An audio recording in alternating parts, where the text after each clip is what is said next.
उत्तराखंड में हिमालय पर्वत की गोद में केदारनाथ मंदिर 12 ज्योतिर्लिंगों में सम्मिलित होने के साथ साथ 4 धाम और पंच केदार में से भी एक है। यहाँ के मुश्किल मौसम के कारण यह मंदिर अप्रैल से नवंबर महीने के बीच ही खुलता है। कत्यूरी शैली में बने पत्थरों के इस मंदिर के बारे में कहा जाता है कि इसका निर्माण पांडव वंश के राजा जन्मेजय ने कराया था। यहाँ स्थित स्वयंभू शिवलिंग अति प्राचीन है। कहा जाता है कि 8वीं शताब्दी में आदि शंकराचार्य ने इस मंदिर का जीर्णोद्धार कराया था। जून 2013 के दौरान भारत के उत्तराखंड और हिमाचल प्रदेश राज्यों में अचानक आई बाढ़ और भूस्खलन के कारण केदारनाथ सबसे अधिक प्रभावित रहा। इस ऐतिहासिक मंदिर का मुख्य हिस्सा और सदियों पुराना गुंबद सुरक्षित रहा, लेकिन मंदिर का प्रवेश द्वार और उसके आसपास का इलाका पूरी तरह तबाह हो गया। केदारनाथ मंदिर समुद्र तल से 11,755 फीट की ऊंचाई पर स्थित है। दोस्तों, अब जान लेते हैं कि किस तरह 400 सालों तक केदारनाथ मंदिर बर्फ में दबा रहा और इसका इस मंदिर पर क्या असर पड़ा। वैज्ञानिकों के अनुसार केदारनाथ मंदिर 400 सालों तक बर्फ में दबा रहा, फिर भी इस मंदिर को कुछ नहीं हुआ। इसीलिए 2013 में आई जल प्रलय के दौरान इस मंदिर के सुरक्षित रह जाने से वैज्ञानिकों को कोई हैरानी नहीं हुई। देहरादून के वाडिया इंस्टीट्यूट के हिमालयन जियोलॉजिकल वैज्ञानिक विजय जोशी ने कहा कि 400 साल तक केदारनाथ के मंदिर के बर्फ के अंदर दबे रहने के बावजूद यह मंदिर सुरक्षित रहा, लेकिन जब बर्फ पीछे हटी तो उसके हटने के निशान मंदिर में मौजूद थे, जिसकी वैज्ञानिकों ने स्टडी की। उसी के आधार पर यह पता लगा कि यह मंदिर 400 सालों तक बर्फ में दबा हुआ था। जोशी कहते हैं कि 13वीं से 17वीं शताब्दी तक यानी 400 साल तक एक छोटा हिमयुग आया था, जिसमें हिमालय का एक बड़ा क्षेत्र बर्फ के अंदर दब गया था। पहले माना जाता था कि मंदिर ग्लेशियर के अंदर है, लेकिन रिसर्च से पता चला कि यह मंदिर ग्लेशियर के अंदर नहीं बल्कि बर्फ में ही दबा हुआ था। वैज्ञानिकों के अनुसार मंदिर की दीवार और पत्थरों पर आज भी इसके निशान हैं। ये निशान ग्लेशियर की रगड़ से बने हैं। ग्लेशियर हर वक्त खिसकते रहते हैं।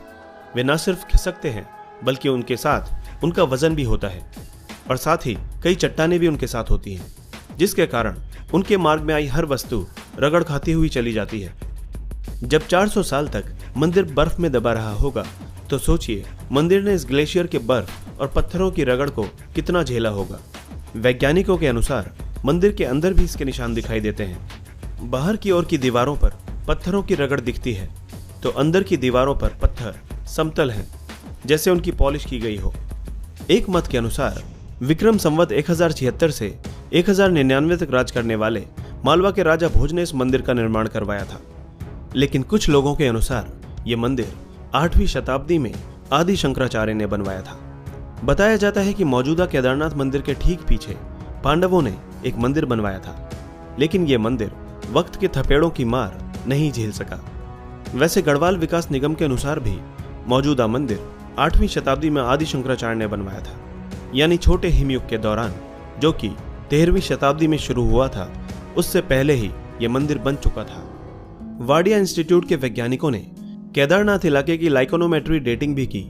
इस तकनीक से शैवाल और उसके कवक को मिलाकर उनके समय का अनुमान लगाया जाता है। इस तकनीक के अनुसार केदारनाथ के इलाके में ग्लेशियर का निर्माण 14वीं सदी के मध्य में शुरू हुआ और इस घाटी में ग्लेशियर बनना 1748 ईस्वी तक जारी रहा, यानी तकरीबन 400 सालों तक। जोशी ने कहा कि सबसे बड़ी बात यह है कि लाखों साल पहले चोराबारी ग्लेशियर के पीछे हटने से केदार घाटी बनी। जब ग्लेशियर पीछे हटते हैं तो वे रोड रोलर की तरह अपने नीचे की सारी चट्टानों को पीस देते हैं और साथ में बड़ी बड़ी चट्टानों के टुकड़े छोड़ जाते हैं। जोशी कहते हैं कि ऐसी जगह पर मंदिर बनाना इंजीनियरिंग का एक अद्भुत नमूना है। उन्होंने एक ऐसी जगह और एक ऐसा सेफ मंदिर बनाया कि आज तक उसे कुछ नुकसान नहीं हुआ। वैज्ञानिक डॉक्टर R.K. डोभाल भी इस बात को मानते हैं कि यह मंदिर बहुत ही मजबूती से बनाया गया है। केदारनाथ मंदिर 85 फीट ऊंचा, 187 फीट लंबा और 80 फीट चौड़ा है।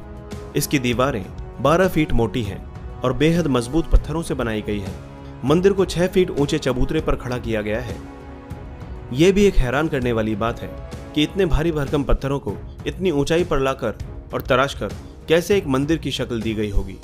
जानकारों का मानना है कि पत्थरों को एक दूसरे से जोड़ने के लिए इंटरलॉकिंग तकनीक का इस्तेमाल किया गया था। इसी वजह से यह मंदिर एक भूकंपरोधी इमारत में तब्दील हो गया। ये मजबूती और तकनीक ही मंदिर को नदी के बीचों बीच खड़े रखने में कामयाब हुई।